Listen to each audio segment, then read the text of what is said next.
Bonjour et bienvenue dans ce cours sur la dynamique d'un système électrique, le circuit RC. Alors le circuit RC, tout d'abord de quoi est-il composé? Comme son nom l'indique, le circuit RC est composé d'une résistance électrique, dont le symbole est un petit rectangle, et c'est d'un condensateur, qui est un dispositif qui va servir en fait à stocker et restituer de l'énergie électrique, dont le symbole est celui-ci, c'est-à-dire deux petites barres parallèles. Donc c'est un circuit composé d'une résistance et d'un condensateur. Alors, pourquoi étudier ce chapitre? Un petit exemple d'application de ce circuit électrique, c'est le filtrage des lignes téléphoniques. Lorsque par exemple on passe un appel téléphonique entre donc, un émetteur et un receveur, quelqu'un qui reçoit l'appel, l'utilisateur va créer via le micro un signal électrique avec une fréquence comprise entre 300 et 4000 Hz, c'est-à-dire des fréquences audibles, fréquences qu'on peut entendre pour une oreille humaine. La ligne téléphonique, son rôle c'est de transporter ces divers signaux, mais bien évidemment, on vit dans un monde où il y a plusieurs types de signaux électriques qui sont constamment émis, le Wi-Fi, différentes ondes électromagnétiques, et sur cette ligne, il va y avoir d'autres signaux que le signal qu'on veut transmettre. C'est ce qu'on appelle des parasites. Or, pour l'utilisateur, qui est donc celui qui va réceptionner le son, seules les fréquences audibles sont intéressantes, sont nécessaires pour qu'il puisse entendre votre voix. Donc les signaux parasites, il va falloir pouvoir les supprimer, puisqu'ils vont dégrader évidemment la qualité de la communication. Alors pour ce faire, justement, on va utiliser ce qu'on appelle un filtre, et un filtre, le filtre RC, donc composé d'une résistance et d'un condensateur, alors dans un ordre ou dans un autre, c'est un cours qu'on peut étudier un petit peu plus tard, ça va nous servir à supprimer soit des fréquences trop hautes, soit des fréquences trop basses, selon comment on branche ce filtre-là. Et donc le rôle du circuit RC, entre autres, c'est un des rôles possibles, ça va être donc de supprimer certaines fréquences dites parasites, euh, et afin d'obtenir un appel satisfaisant. Donc voilà une application du circuit RC qu'on va étudier en détail. Alors, comme dit dans l'introduction, ce circuit RC est composé de condensateurs. Donc voici une photo de divers condensateurs. Donc les condensateurs ont diverses formes, des formes plutôt circulaires, plutôt cylindriques, même des formes un petit peu carrées. Donc là, il y en a de toutes les sortes, ces différents condensateurs. Ils sont faits de différents matériaux aussi. Et donc, qu'est-ce que c'est tout simplement qu'un condensateur? Alors, un condensateur plan, c'est surtout celui-là qu'on va étudier cette année.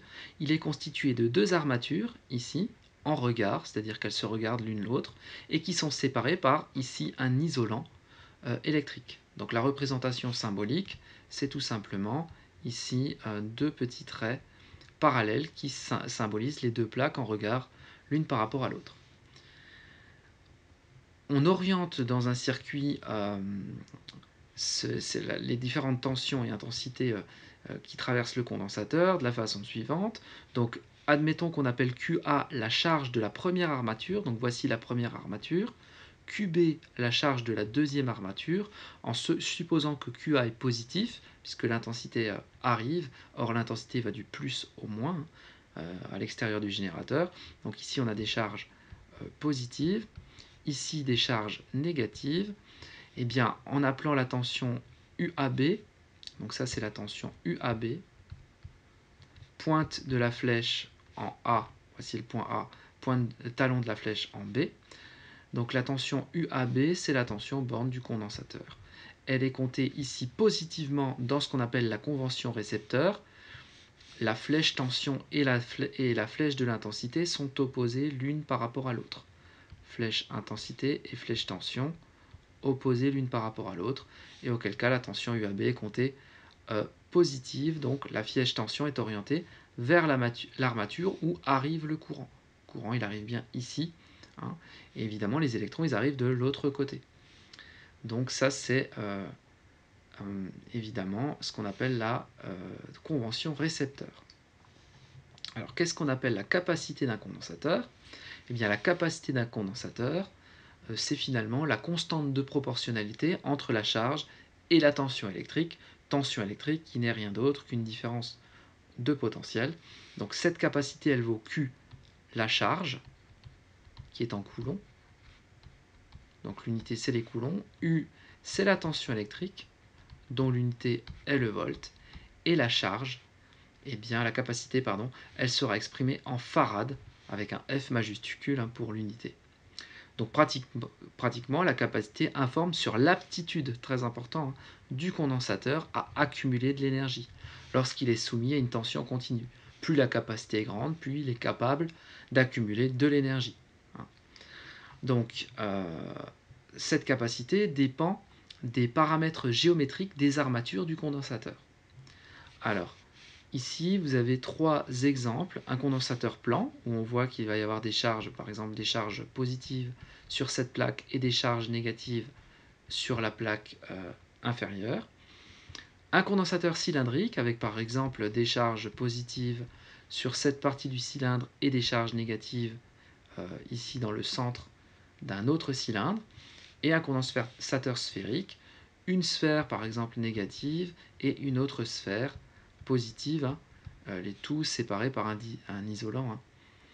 Alors on voit ici, donc ces relations ne sont pas à connaître, l'expression mathématique n'est pas à connaître, il faut simplement comprendre que tout cela va dépendre de la géométrie. On voit que le condensateur plan, sa capacité dépend de l'air de la surface, donc l'air qui est ici, mais également de la distance qui sépare les plaques. Plus la distance est élevée, donc entre les plaques, plus les plaques sont loin l'une de l'autre, et plus la capacité du condensateur sera petite. A contrario, plus l'air est petite, et plus la capacité sera petite. Le condensateur cylindrique, on voit aussi qu'il y a une influence de la longueur du cylindre, mais aussi des rayons des différents cylindres. Pareil pour le condensateur sphérique, la capacité va dépendre des différents rayons. Donc, ce qu'il faut retenir, c'est que la géométrie, très important, la géométrie des armatures va influencer sur la capacité, c'est-à-dire l'aptitude naturelle qu'aura le condensateur à stocker facilement ou pas de l'énergie. Alors, les différentes expressions sont aussi fonction de ce qu'on appelle les permittivités relatives, à la fois du matériau et du vide. Epsilon R, c'est la permittivité du matériau, donc tout dépend en quoi est fait le condensateur, et epsilon 0, c'est la permittivité du vide. Donc ça donne des indications, cette permittivité, sur son aptitude à réduire les forces électrostatiques qui s'exercent. Voilà, simplement une petite notion. Ce qu'il faut comprendre, c'est que à notre niveau, c'est tout simplement une constante qui peut être donnée dans un énoncé, par exemple. Alors, quelle est la relation entre la charge et l'intensité? La charge d'un condensateur, évidemment, elle évolue au cours du temps. On la note Q. Lors de la charge, eh bien, Q augmente, puisqu'on charge le condensateur, forcément la charge augmente. Lors d'une décharge, la charge diminue. Ce débit de charge correspond à l'intensité. Donc la charge, c'est quoi? Bien, la charge électrique, entre T et T plus delta T, c'est Q de T plus delta T, donc la charge juste un petit peu après, moins Q de T, la charge à l'instant qu'on connaît. Le débit, eh bien c'est la même chose, c'est la charge par unité de temps. Ce par unité de temps se note delta T. Et si cette unité de temps est très petite, si on a un temps très court qui tend vers 0, alors par passage à la limite, on identifie donc finalement cette variation de charge par rapport au temps comme la dérivée de la charge. Et donc l'intensité, c'est la dérivée de la charge par rapport au temps. Donc en convention récepteur, I égale dQ sur dt avec I positif et pour une charge, et pour une décharge, on a la même relation mais avec I négatif. Donc ce qu'il faut retenir absolument par cœur, c'est que l'intensité, c'est la dérivée de la charge qu'on note Q de t, c'est une fonction qui dépend du temps par rapport au temps. Donc voici une relation très importante à connaître.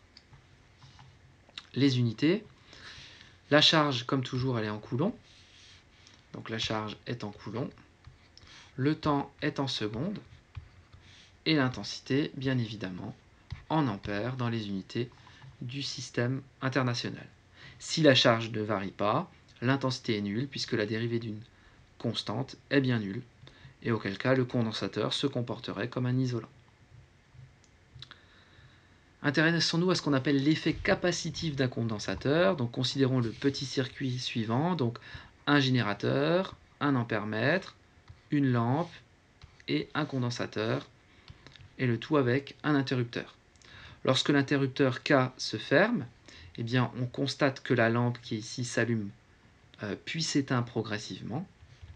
Que s'est-il passé? Eh bien, un courant a circulé dans le circuit, malgré la présence ici de l'isolant entre les deux armatures.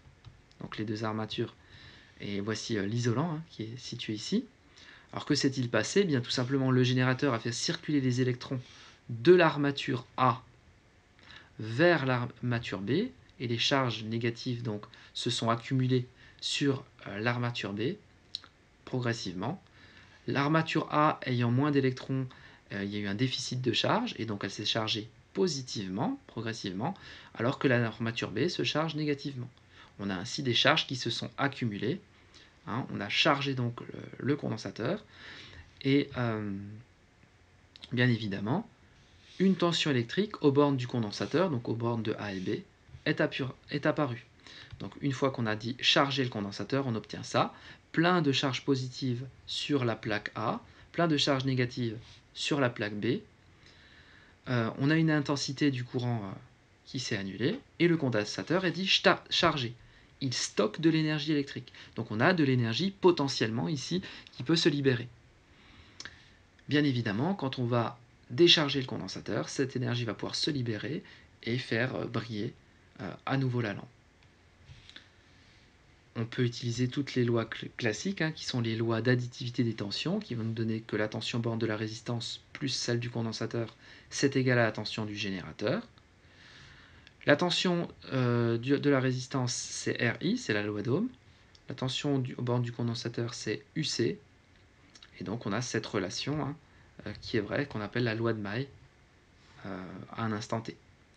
Bien évidemment, en fin de charge, quand le condensateur est chargé, l'intensité est nulle. Il n'y a plus d'électrons qui se baladent dans le circuit. La tension borne de la résistance est nulle, puisque U égale RI et I est nul. Et on récupère que la tension aux bornes du condensateur, eh bien, c'est la tension du générateur. Le condensateur est bien chargé. Il contient finalement la tension du générateur. Alors, il existe une relation qu'on appelle une relation entre la charge et la tension. Donc, on a un petit montage ici expérimental que l'on peut faire pour étudier la charge du condensateur à courant constant. Alors, que se passe-t-il ici? On réalise ce petit circuit. Ici, on a un générateur. Ça, c'est un générateur de courant, donc qui sort tout le temps 15 microampères. Donc ce générateur sort 15 microampères, qu'on vérifie avec un ampèremètre placé en série dans le circuit, un condensateur, et évidemment un voltmètre en parallèle pour étudier la tension borne du condensateur. Donc on suppose que le générateur est parfait, c'est ce qu'on appelle un générateur idéal. Maintenant, qu'est-ce qu'on fait? On relève les valeurs de la tension, donc on mesure grâce au voltmètre la tension à différentes dates. Donc à 0 secondes, on a évidemment 0 volts. À 0,67 secondes, on a 2,04 volts. À 1,25 secondes, 3,79, etc. Et on nous demande de tracer le graphe U égale F de t. Qu'est-ce qu'on constate? Et sachant que pour une valeur constante de l'intensité, on a la relation I égale Q sur T, ou Q égale I fois T, Q égale IT, relation qui est assez facile à retenir, Q égalité égale I fois T.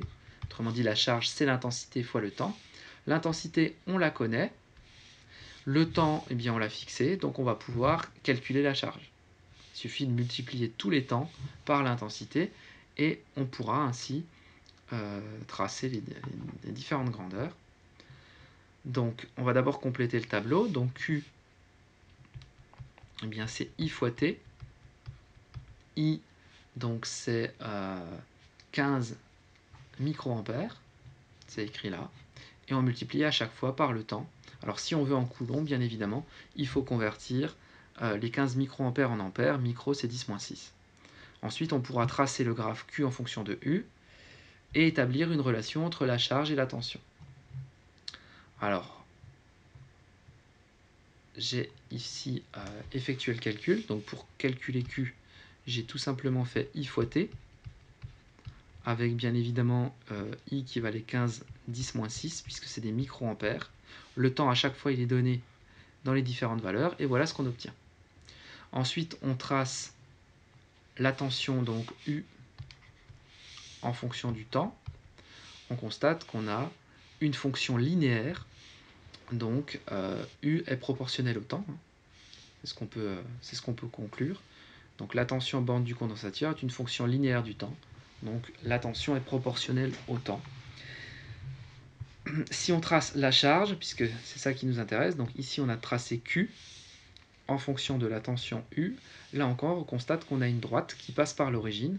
C'est donc que Q varie linéairement. Donc Q égale F de U est une fonction linéaire.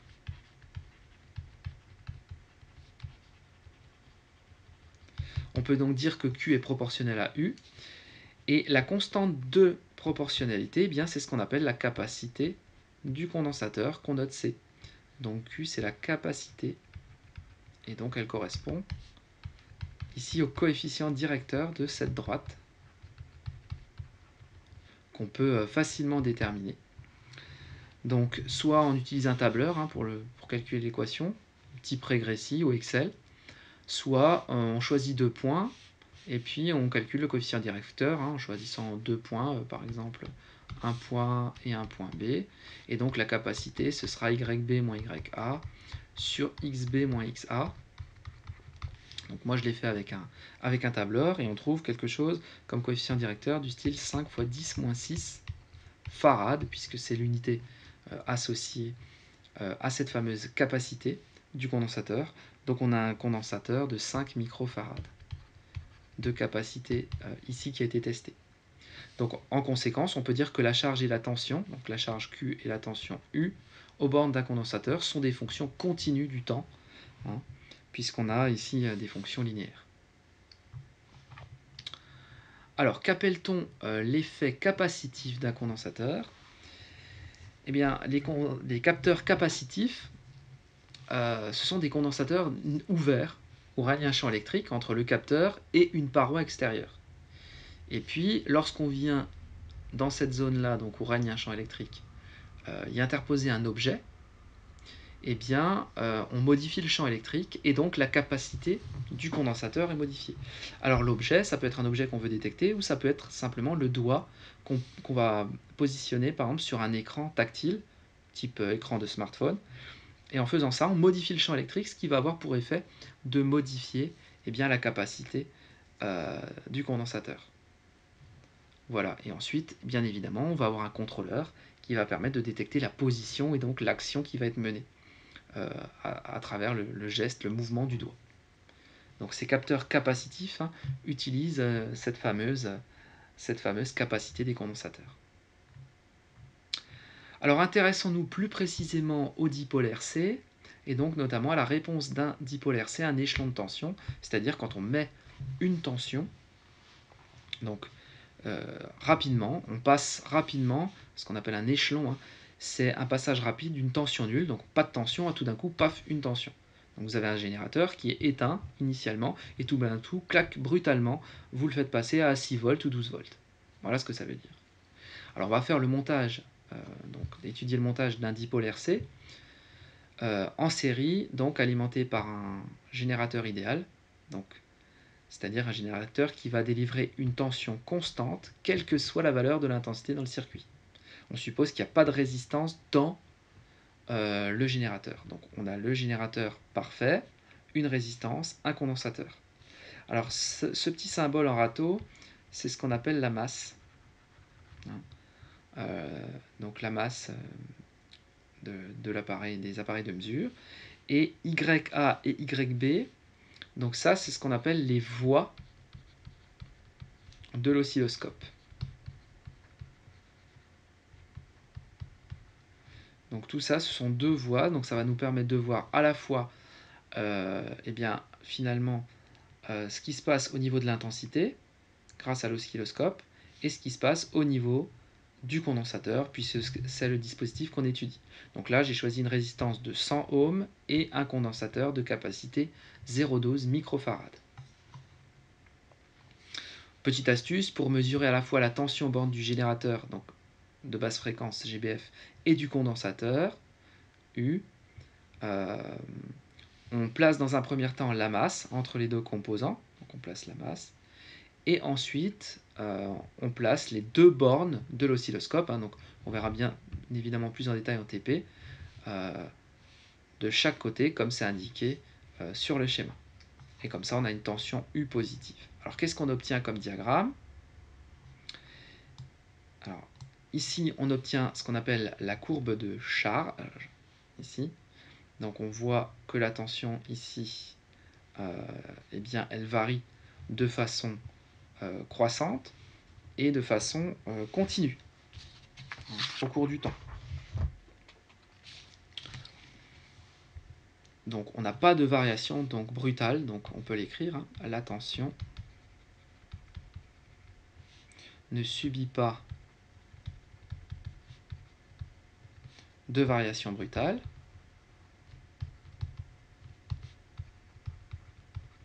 Malgré la brutalité de la charge finalement qu'on impose. C'est-à-dire quand on met le générateur, on le fait brusquement, on passe de 0 à 12 volts d'un seul coup. Cette tension donc n'est pas discontinue.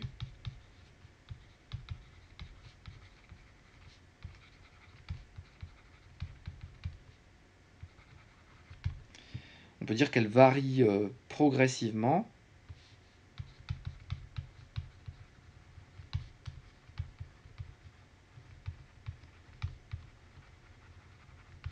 Contrairement à la tension du GBF.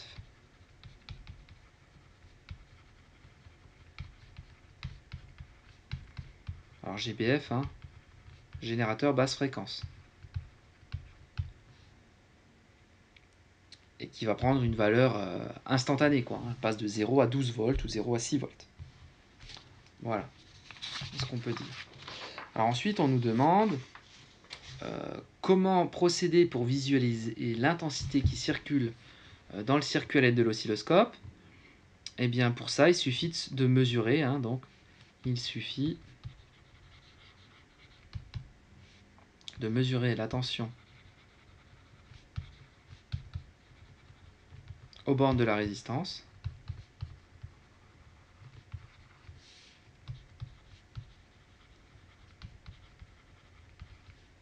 Alors pourquoi? Parce qu'elle suit la loi d'Ohm, c'est-à-dire U égale RI, autrement dit, I égale UR sur R. Rappelons qu'un oscilloscope ne sert qu'à visualiser une tension. Mais là, si on visualise UR, finalement, c'est comme visualiser l'intensité à R près, R étant une constante qu'on connaît puisqu'elle vaut, par exemple, 100 ohms dans le circuit. Donc si on arrive à visualiser une tension grâce à l'appareil qui s'appelle oscilloscope, UR, et bien en fait, ici, dans ce cas-là, on va visualiser directement I à R près. Il suffira de multiplier ou de diviser par 100, plutôt en fonction de ce qu'on veut obtenir. Alors, qu'est-ce qu'on appelle le temps caractéristique tau? Donc tau, rappelons-le, c'est cette lettre-là grecque, d'un circuit RC. Alors la constante de temps, ça c'est une définition importante, donc à connaître par cœur, c'est la durée nécessaire pour atteindre 63% de la tension maximale lors de la charge et 37% de la tension maximale lors de la décharge. Et la constante de temps, elle a pour expression tau égale RC, R fois C, pour un circuit RC. Comme c'est une constante dite de temps, elle s'exprime en secondes, son unité est le temps. On va montrer ici, à l'aide d'une relation mathématique, qu'effectivement, cette constante de temps, elle a bien la dimension d'un temps. Donc tout d'abord, écrivons tau est égal au produit R fois C, ce qui sous-entend donc qu'il faut qu'on trouve l'unité de R et l'unité de C. Alors l'unité de R, on le met entre crochets, et l'unité de C aussi. Alors qu'est-ce que c'est? Une résistance, ça s'exprime en ohms, et C, c'est donc la capacité du condensateur en farad. Maintenant, il va falloir arriver à montrer que des ohms fois des farads, ça fait des secondes. Alors, comment on fait ça?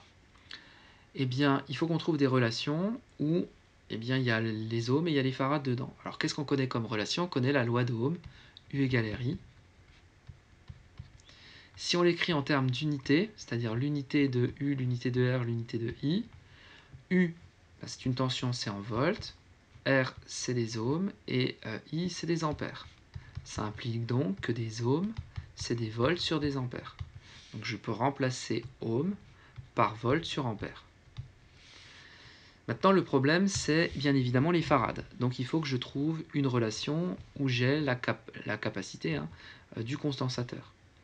Donc on a montré tout à l'heure que Q, c'était C fois U, c'est-à-dire que la charge était proportionnelle à la tension.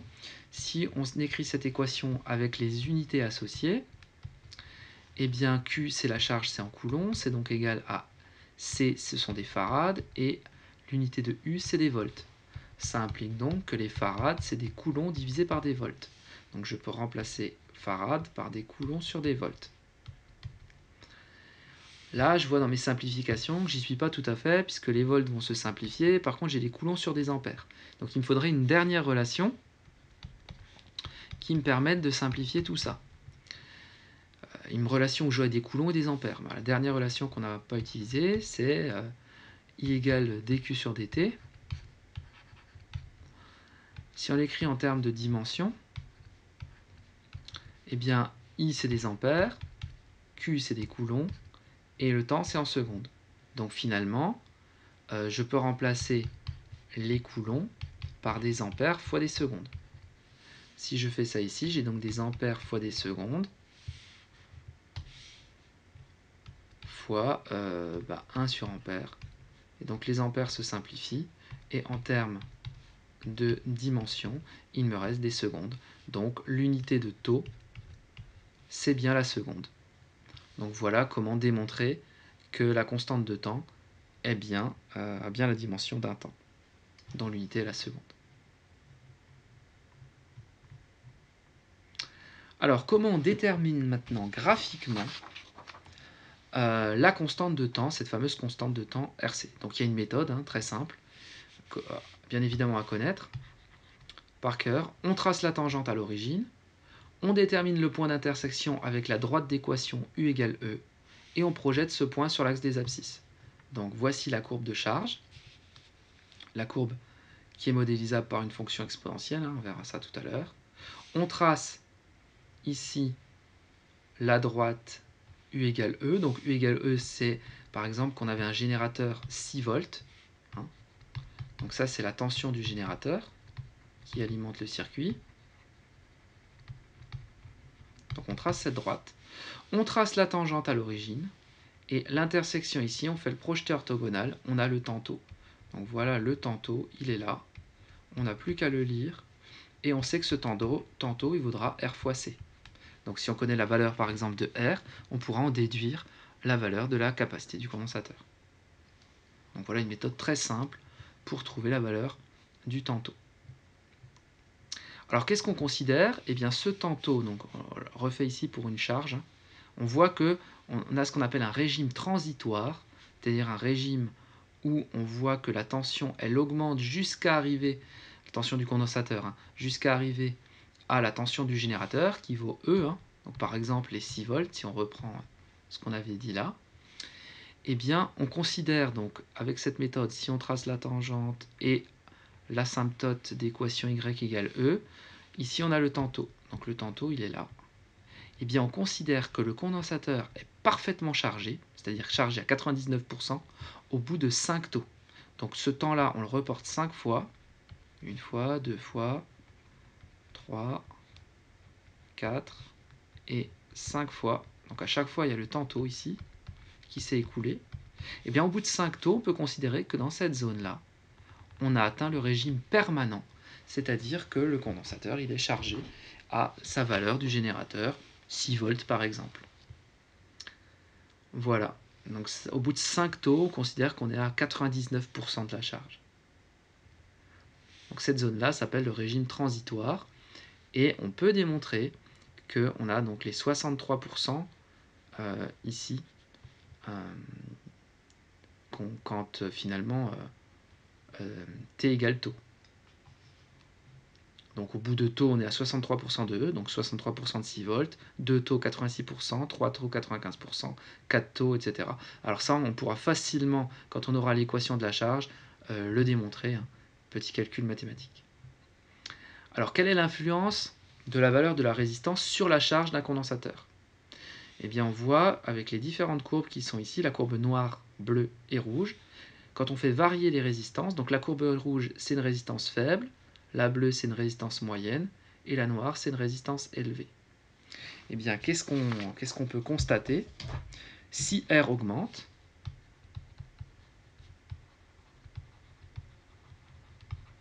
donc si la valeur de la résistance augmente, autrement dit, quand on passe du rouge au bleu puis au noir, alors la valeur de taux augmente aussi.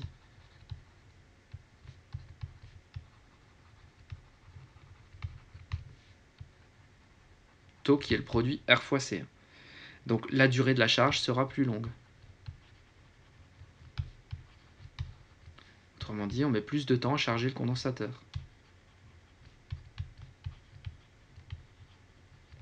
On le voit bien, le taux, donc l'asymptote de charge est à 6 volts ici.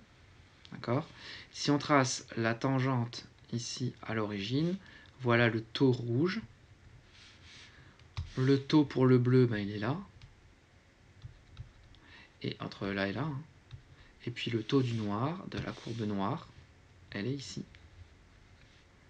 On voit bien que le taux rouge est plus petit que le bleu, plus petit que le noir. Autrement dit, plus on s'approche d'une grande résistance, c'est la courbe noire, plus le temps de charge est important. Et donc, plus le condensateur met de temps à se charger. Alors, établissons l'équation différentielle de charge du condensateur. Donc là, on arrive vraiment dans ce qu'il faut savoir faire, c'est-à-dire trouver l'équation différentielle de charge. Donc on a un générateur de tension E, par exemple 6 volts, une résistance UR. Donc bien évidemment, on a un courant qui sort du générateur. Donc on sait que la borne positive est ici, puisque le courant va du plus au moins. Donc on connaît également les charges. Là on sera dans les plus et là on sera dans les moins. On est bien en convention récepteur, puisque la flèche tension rentre ici, s'oppose au courant du condensateur. Pareil pour l'intensité ici, soyons clairs. Les deux flèches sont opposées, donc on est bien dans les conventions récepteurs. Attention, c'est toujours différent pour le générateur. Pour le générateur, pour que ce soit compté positif, on a le courant et la flèche tension dans le même sens. Donc on va établir ce qu'on appelle les lois d'additivité. Donc je propose de placer des points. Donc voici un point A, voici un point B, voici un point C. Donc, qui va nous permettre d'écrire la loi d'additivité des tensions. Donc la loi d'additivité des tensions, c'est un petit peu comme la loi de Schall. C'est UAC qui va être égal à UAB plus UBC. Si on écrit avec les lettres, on ne se trompe jamais. Voici les points B qui, entre guillemets, se simplifient. On aura bien UAC égale UAC. Ensuite, il nous reste à observer cette tension. Quand on écrit UAB, ça veut dire que la pointe de la flèche est en A. Donc la tension UAB, en fait, c'est celle-là. UAC, pardon. UAC. Elle part de C, elle va vers A. Mais c'est aussi celle-là. UAC. Donc pour éviter de surcharger la figure, je vais mettre uniquement celle-ci. On voit que UAC, en fait, c'est E. J'ai mis un vecteur en trop, là. Donc UAC, c'est E. UAB.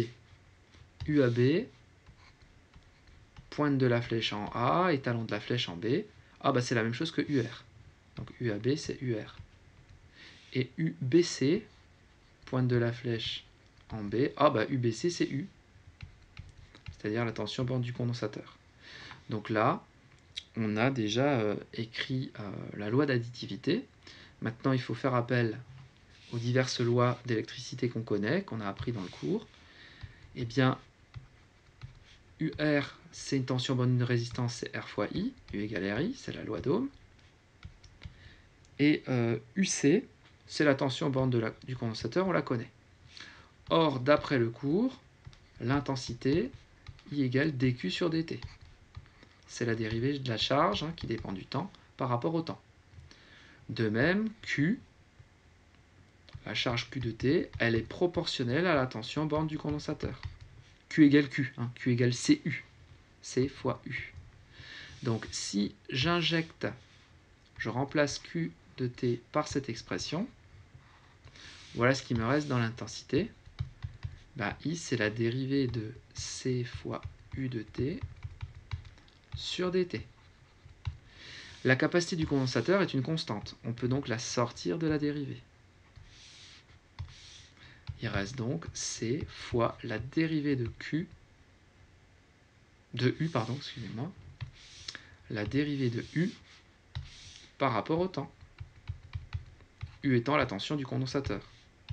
Donc maintenant, je peux remplacer mon intensité par cette expression. Et j'obtiens quoi? R fois C fois la dérivée de U par rapport au temps dt plus UC, c'est la tension borne du condensateur, donc je peux l'appeler UC hein, ou U. Et bien ça, c'est bien une équation différentielle d'ordre 1. En général, devant le terme de plus haut degré, donc là c'est la dérivée première, on met un coefficient 1, donc ça veut dire que je vais tout diviser par RC. Et il va donc rester E sur RC égale la dérivée de UC par rapport au temps plus 1 sur RC UC de T. Et bien ça, c'est bien une équation différentielle d'ordre 1, puisqu'il y a une dérivée à des coefficients constants, les coefficients sont des constantes, avec un second membre constant, qui est là, E sur R. Tout ça, c'est une constante, puisque E, c'est la valeur de la tension du générateur, R, c'est la résistance du circuit, et c'est la capacité du condensateur. Et donc, voici l'équation différentielle de la charge. Bien évidemment, il faut résoudre cette équation différentielle. Donc ici, j'ai détaillé une méthode extrêmement détaillée, justement, extrêmement précise pour résoudre cette équation. Alors, soit on sait la résoudre directement, hein, ce qu'on peut faire et ce qu'on attend de vous, soit on ne sait pas, et auquel cas je rappelle la méthode. Donc une équation de ce type, ça peut se résoudre de la façon suivante. D'abord, il faut savoir que comme c'est une équation avec un second membre, il y a une partie qu'on va appeler la solution particulière qu'il va falloir prendre en compte en plus d'une solution générale. Alors, pour trouver la fonction UC de t, il faut savoir que c'est la solution générale plus la solution particulière. Alors, comment on fait? Première étape, on résout ce qu'on appelle l'équation sans second membre, c'est-à-dire qu'on oublie ici le E, qu'on considère que c'est égal à 0, et donc on a simplement ce qu'on appelle l'équation homogène associée. Alors, cette équation différentielle, on peut tout simplement l'écrire comme ça, c'est-à-dire passer le RC de l'autre côté, et séparer, mettre tout ce qui est en UC d'un côté et tout ce qui est en DT de l'autre. Ce qui me fait que D de UC sur UC égale moins 1 sur RC dt. Ensuite, eh bien, qu'est-ce que je fais?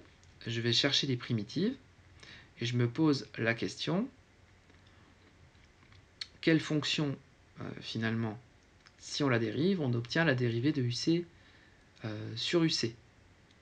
Alors, ça, eh bien, la primitive, c'est comme si on cherchait finalement la primitive de 1 sur x. La primitive, c'est ln de x, donc ln de valeur absolue de UC. Et la primitive de moins 1 sur RC, moins 1 sur RC, c'est une constante dt. La primitive d'une constante, c'est la constante fois le temps. La constante fois le temps, plus éventuellement une constante, qu'on va déterminer. Comme mon but, c'est de trouver UC, j'applique l'exponentielle de part et d'autre. J'ai donc exponentielle de ln de UC en valeur absolue qui est égale à exponentielle de moins 1 sur RCT plus la constante. Exponentielle de ln, ça fait simplement la fonction elle-même, donc ça fait valeur absolue de UC, égale exponentielle de moins 1 sur RC fois exponentielle du constante. Or, on sait que la constante exponentielle d'une constante, c'est une constante elle-même, donc celle-là on peut l'appeler K. Donc finalement, je sais que UC de t, c'est K fois exponentielle de moins t sur RC. Il me reste à trouver K avec la condition initiale, qu'on cherchera un petit peu plus tard. Donc là, j'ai la solution générale de cette équation qui est là. Maintenant, il faut que je trouve la solution particulière. Alors, pour trouver la solution particulière, on se place en régime permanent, c'est-à-dire on fait tendre le temps vers l'infini, une grande valeur. Donc là, j'ai mon équation différentielle complète, je recopie l'équation de départ, et cette fois-ci, je me dis, quand le temps est très grand, le condensateur est parfaitement chargé, donc la tension, eh bien, vers quelle valeur elle va tendre? Donc, je cherche une valeur pour laquelle la tension est continue.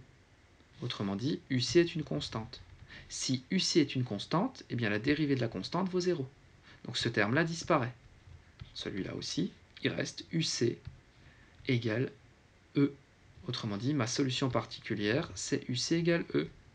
J'ai donc résolu mon équation différentielle, puisque mon équation différentielle, c'est la somme de la solution générale plus la solution particulière. Il ne me reste plus qu'à trouver la valeur de la constante K. Pour trouver la valeur de la constante K, qu'est-ce que je fais? Eh bien, je regarde la condition initiale. Initialement, le condensateur était déchargé, ça veut dire que la tension à l'instant 0, U de t égale à 0, égale 0. Le condensateur est déchargé au départ. Je remplace donc dans ma solution E plus K exponentielle de 0 sur taux égale 0. Autrement dit, exponentielle de 0, ça fait 1. Donc E plus K égale à 0, K égale à moins E. Je sais donc que K égale à moins E. Je peux donc remplacer dans la solution et j'ai U de t égale E moins E exponentielle moins t sur taux. En factorisant par E, si on factorise par E, on recopie ce qui reste, là il reste 1, moins exponentielle moins t sur taux, avec taux qui vaut bien évidemment RC.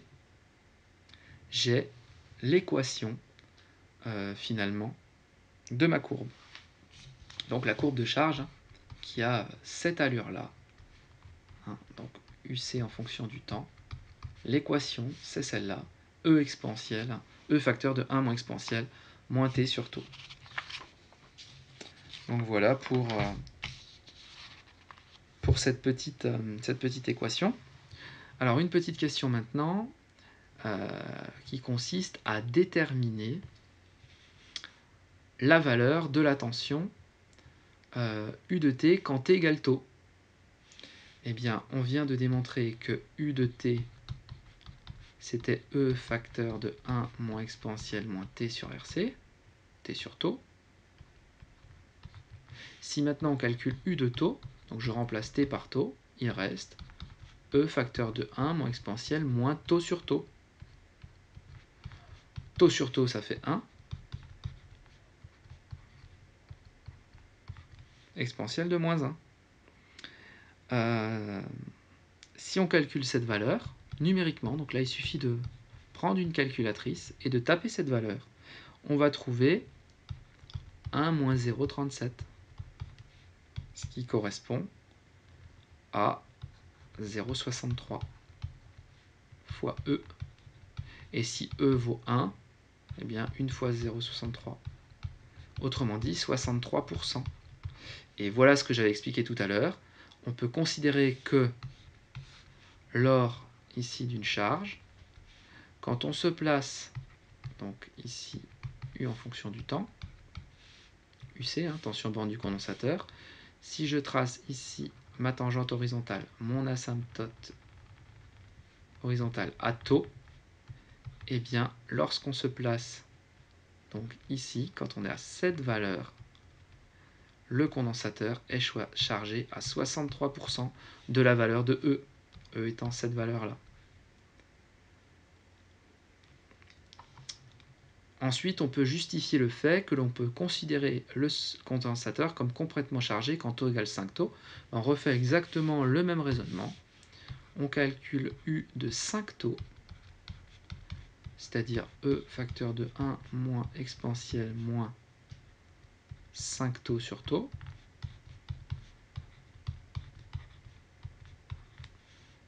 donc moins 5.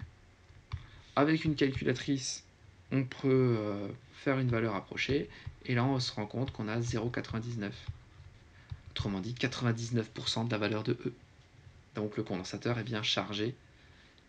Donc à T égale 5 taux, le condensateur est chargé à 99% de E.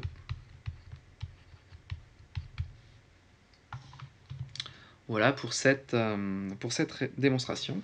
Bien évidemment, on va procéder de même pour la décharge. Donc la décharge, eh bien, c'est tout simplement, donc il n'y a plus de générateur dans le circuit. Hein. On fait basculer l'interrupteur de telle manière à ce qu'on n'ait que ce circuit-là, c'est-à-dire le condensateur se décharge, se délivre son énergie dans la résistance. Et on va obtenir une courbe qui a cet aspect-là, donc une exponentielle négative. On retrouve le même, avec la même méthode en traçant la tangente ici au point d'origine, la fameuse constante de temps tau, ici, hein, donc un petit peu le même style. On va retrouver donc bien évidemment, quand on est à tau, donc en cette valeur-là, on pourra redémontrer tout à l'heure que ici, on se situe à 37% de E.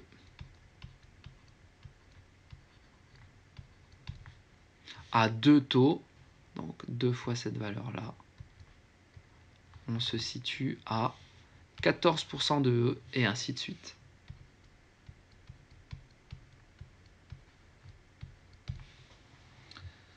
Alors montrons d'abord que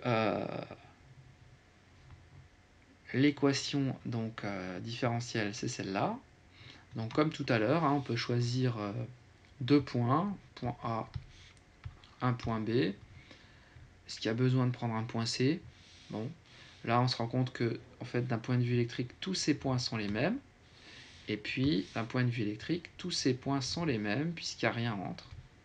Donc finalement, on peut dire de façon très très simple qu'on a eh bien, alors en fonction de l'orientation des flèches tension, il faut quand même bien faire attention à ça. Ici, on a le courant I qui est opposé à UR, donc c'est compté positivement. Par contre, là, attention, le courant I va dans le sens opposé à U, donc ce sera compté négativement. Donc ce qu'on peut dire finalement, c'est que UR, c'est moins UC, ici, du fait de cette orientation. UR, c'est toujours R fois I, loi d'Ohm. UC, ben, c'est UC. I, c'est toujours dQ sur dt.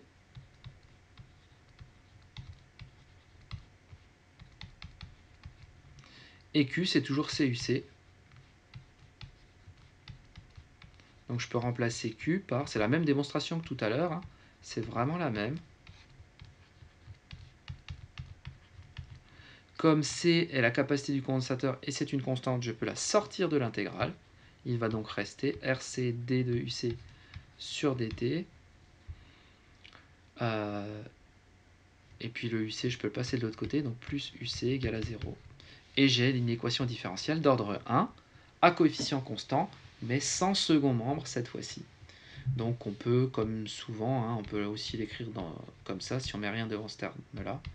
On divise par 1 sur RC, UC égale à 0. Et voici l'équation différentielle que l'on obtient. Il ne nous reste plus qu'à résoudre cette équation différentielle. Donc soit on connaît la solution par cœur, et on voit tout de suite que c'est une équation du type UC de t égale k exponentielle moins t sur RC. Et on va trouver k à l'aide de la condition initiale. Soit on peut refaire la démonstration que j'ai faite là pour la résoudre. Donc pour résoudre cette équation, on l'a fait en une seule étape parce qu'on n'a pas de second membre. On n'a donc pas de solution particulière à chercher. Une méthode facile si on ne connaît pas par cœur l'équation, c'est d'écrire tout ce qui est en UC d'un côté et tout ce qui est en DT de l'autre, comme on a fait tout à l'heure. Ça s'appelle séparer les variables. Donc on obtient d de UC sur dt égale moins sur RC UC. On passe le UC de l'autre côté, on obtient cette équation-là. On a donc à chercher les primitives. Les primitives d'une fonction de ce type-là, c'est une primitive de 1 sur x, donc ça fera ln de x. Et là, on a moins 1 sur rc dt, donc finalement, ça c'est une constante, donc une constante. La primitive d'une constante, c'est la constante fois le temps, donc on a bien moins rc fois t plus une constante éventuelle, et ça, la primitive, c'est ln de la fonction. On applique l'exponentielle de part et d'autre. L'exponentielle, on peut la distribuer, mais ça, c'est une constante qu'on peut appeler k, bien évidemment. Donc comme tout à l'heure, on retombe sur uc de t égale k exponentielle moins t sur tau, avec tau égale à rc.